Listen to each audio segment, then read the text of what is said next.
Welcome to our second video on the Cartesian plane, otherwise known as the number plane.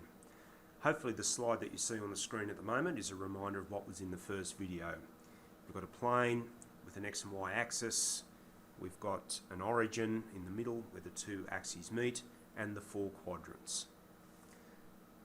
What we need to understand is that a number plane or a Cartesian plane is basically a map, and we need to be able to locate places on that map.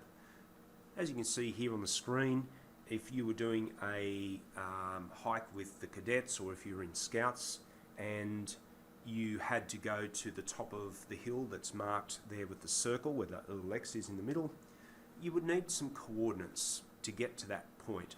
Now I can tell you now that that's probably going to be 823736. If I gave those two numbers to a person who knew about maps, they would know how to get to that point. Same thing with the Cartesian plane. We have to have a way of locating points that everyone understands, something called a standard. So, I've got 4 points here, A, B, C and D.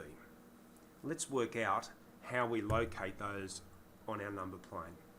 So, let's go with A to start with.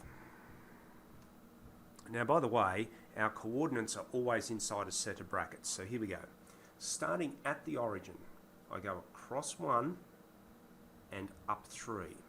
I go across 1 and up 3. So there's my first coordinate there. So the point A is at 1, 3. Let's try the same thing with B.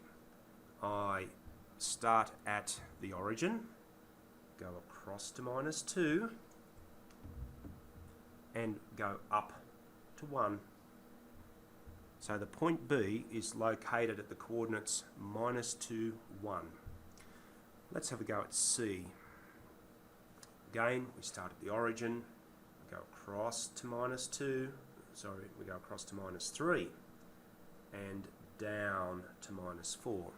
So across to -3 and down to -4. And finally, we've got the point D over here in the fourth quadrant. Point D. We start at the origin, we go across to 4, we go down, I've done that wrongly, haven't I? Let's go back again, shall we? Let's get rid of that. Make a mistake, we'll start that one again. Go back to my pens, here we go. Point D, we start at the origin, we go across to 3 and down to -2. So over here we go across to 3 and down to -2. So the coordinates of point D are 3, -2. That all seems fairly simple, I think.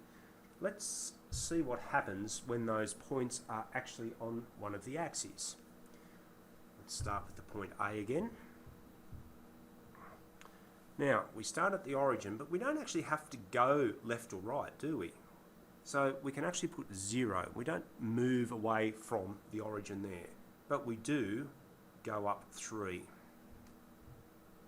So the coordinates of the point A is 0, 3. Let's try point B.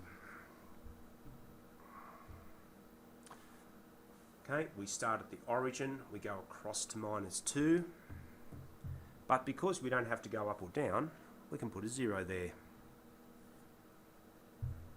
I think you guys are starting to get the idea now. Let's have a look at point C.